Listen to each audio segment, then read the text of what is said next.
So I'm currently on the phone with Wavesy. He's another musician that reached out to me about the current interview series. So I'm going to go ahead and give him the chance to introduce himself. Hello, I'm Wavesy. I'm a self-taught guitarist, pianist, bassist, based out of Aurora, Colorado. And yeah, we're here. This is awesome. This is fantastic. So Perfect. Awesome. So I always like to start kind of in the beginning when you first identified with music. What about it pulled you into it and made you want to pursue a life with music? Man, that's always such a great question. My family. So my dad. It's basically started with my parents. My family has been so just centered around music since I was born. Like we had the radio on all the time. We had such. I came from such a diverse background of music. We'd be listening to like one day it'd be like U2, the other day would be like Bee Gees, got Van Halen. Like my parents would listen to literally anything, and there wasn't a day where we wouldn't have the radio on in our household. Like if the radio wasn't on, it'd be kind of an odd day. So it basically started with my parents. I grew up listening to the radio nonstop, just taking note of, oh, this band sounds cool, that band sounds cool. And it wasn't until my uncle sent me a guitar randomly for my 10th birthday. It kind of threw me off guard because I never really thought I would pursue music or anything. I loved the idea of rhythm. And I loved like how music made me feel. And like, I like seeing what music did to other people, but I never really thought like, oh, I'm going to be a musician. It just kind of happened. My mom's dad, my grandpa, he was the musician in the family. He was the pianist back in the late 50s, early 60s. He toured around for a little while and did his own little thing. So that was like the only musical background we had in our family. And so it was just so weird that I got this guitar. And at the time, if I did want to be a musician, it was a drummer. I don't know why, but I always loved like the rhythm and the background portion of music. And I was like, it'd be fun to be a drummer. So getting this guitar, I was kind of like, I don't know. So I tried taking it up and I just wasn't into it at first. I was like, man, this isn't, I don't know. I'm just not into it. And it wasn't until I heard Sharp Dressed Man by ZZ Top in a movie we were watching. And all of a sudden that I'm not interested in music turned into, oh my God, I got to do everything in my power to learn how to recreate what I'm listening to right now. I just fell in love with the tonality of Billy Gibbons' guitar. I loved his style. I loved the look of their band. And I was like, man, I need to do everything I can to capture that. And I tried.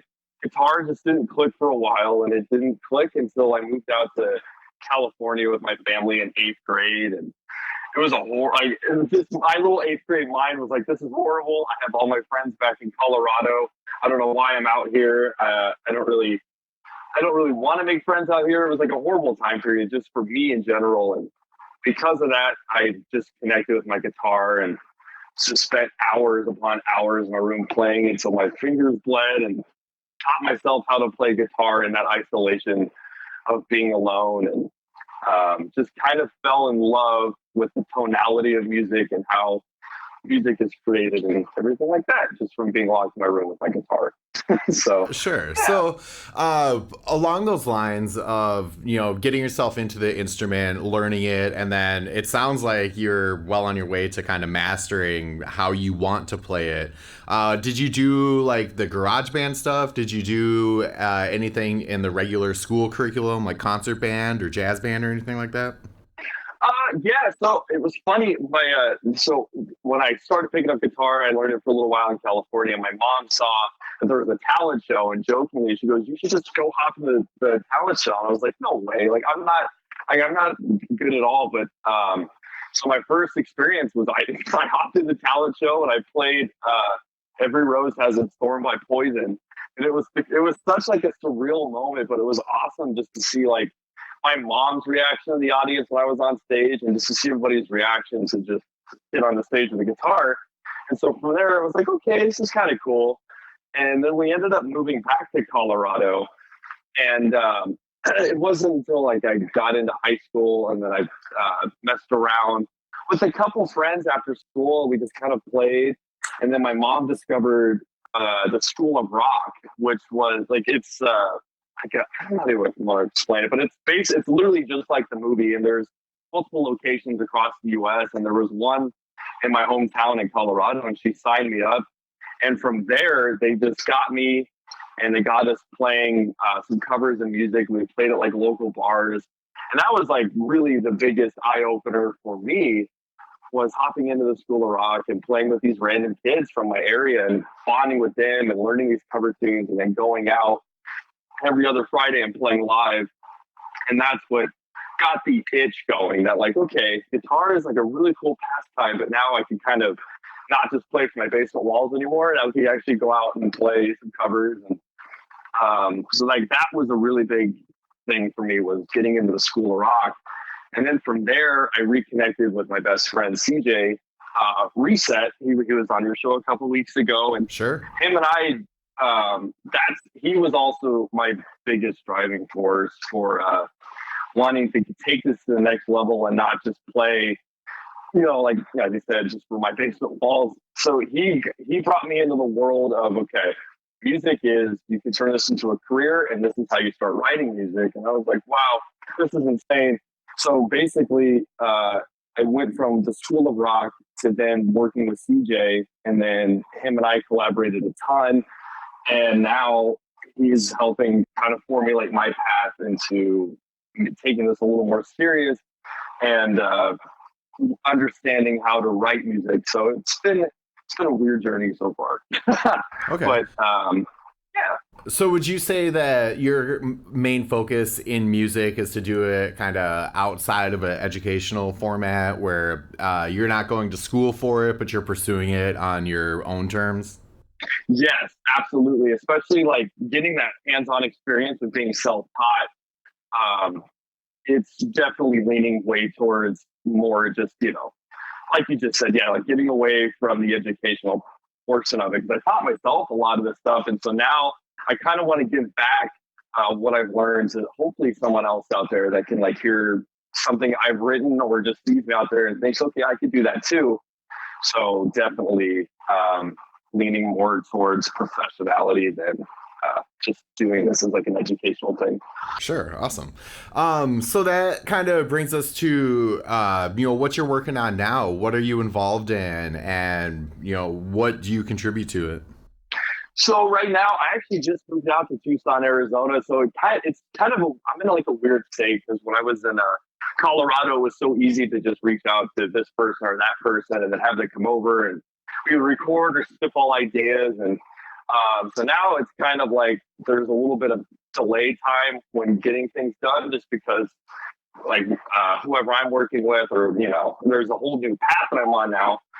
I came out here for school. So it's kind of hard to balance school, guitar, and work and like just music in general. But I moved out to Tucson just because the culture out here is absolutely amazing. The people here are insane. And I love the style that this city has.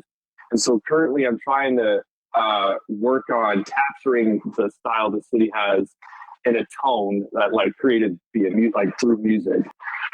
So I'm it's like as I grew up like traditionally playing blues, and so I'm trying to change genres and blend as many genres as possible. And Tucson, to me, is just a whole bunch of genres put together, and so I'm just trying to capture it through music. And it's been a fun little experience, especially coming out here all by myself. I don't really have any family out here. I have a couple friends, but I have no family out here right now, so it's just me. And it's been kind of a fun little reset again to just sit down and kind of take in my environment and write to what I see. Mm-hmm. That's just what I've always grown up doing, and the people I look up to, like Eddie Van Halen and Billy Gibbons and musicians like that, they're very driven on the melody and the rhythm, and that's kind of what I grew up doing. So now it's just kind of fun to just wake up, birds, look at the sky, look at everything, and think of like, okay, what can I write from what I see? And so it's been kind of it's a weird state for me right now, I guess, to say with what I'm writing. But I got a couple of cool projects coming together and just trying to capture the idea of moving out but moving on kind of thing.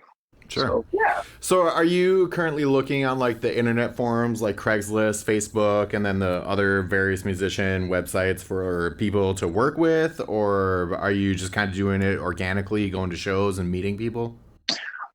A little bit of both. I've looked at Craigslist a couple times. It's kind of slow at the moment, but I've met a couple people too, just going to a couple shows, like a couple venues out here already. So it's a good mixture of both. And I'm hoping that when the next semester starts at the school down here, I'm hoping that's another organic way to branch out to some other musicians and stuff. And I'm still definitely keeping in close contact with people in Colorado and everything like that. But it's a good balance of everything right now. It's kind of nice.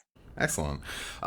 So with all the time that you spent learning to play guitar and then also working with other musicians and looking for them, what are some of your favorite memories that stand out to you that keep you motivated and want to pursue continuing to participate in music? So my all-time favorite thing about music is just like the past couple projects that I've done with people is just the process of getting to the point where, hey, the song's released. I fascinate over teamwork and I fascinate over the idea of like, I want everyone to bring their idea to the table. This isn't just like a one idea kind of thing.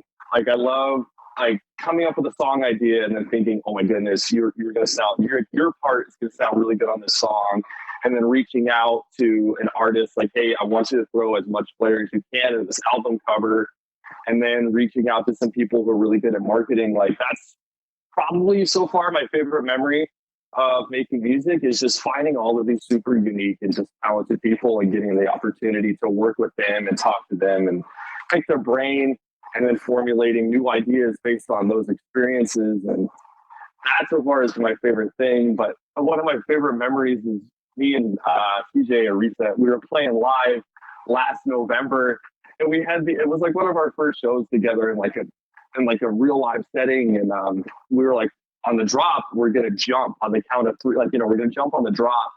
We got so excited that we jumped into each other. And I had my guitar and he had the microphone, and we jumped on stage and just collided. It was so funny. We were so excited. The crowd was into it, and that right there was just such like a nice feeling of, oh my God, like this is what we could be doing. Like just the power that music has, even if you do have a little flub on stage, if you're having a good time and the audience sees you having a good time, there's just a cool wave of let's just do this thing. And it's just amazing to have that connection with people like on stage and like just with the audience in general. And it's such a rush, but just the connections you get through the process of making music is probably my favorite thing so far. Sure, definitely. You did mention that you are working on stuff. Do you have social media links where people can check out your stuff that you have put out or find it when you do put it out? Yeah, absolutely. I'm on Instagram. My main musician Instagram is w.az on Instagram. And then I have a YouTube channel as well. It's just under Wavesy. And then my music is everywhere on Spotify, Apple, the whole shebang. And yeah, those are the two primary social medias that I use is Instagram and YouTube. Perfect. And I'll make sure that I get links for all those in the description and everything. So we'll go over that. Oh, you're the best. Here. Thank you. Yeah, absolutely. So I always like to give the person I'm interviewing the opportunity to put out their last word. So just a message that you feel you resonate with that you want to put out there. Absolutely. My favorite thing is the idea of like the small things that matter. Like, yeah, the big things are cool, like going out and like, oh, I'm going to be, I don't know, for instance, like I want to be an astronaut. It's like, oh, that's cool. But it's the little things that you do to get to where you are that's what builds the magic. And so like, I always screw up under the thought process of like, if you cut grass for a living or like if you scrub toilets or something, just do it the best you can, because everything we do in life, it has purpose and is magic. Every moment you wake up or you do something, it's magic. If you don't do something to your fullest, then you might miss a connection with somebody, or you might miss an opportunity. So why not do everything to its fullest and get out there and meet as many people as you can, and through the process, if you have a cool talent, maybe it'll make someone stay. So go out there and just give it your all, and don't forget the little things, and have feel good about what you're doing. So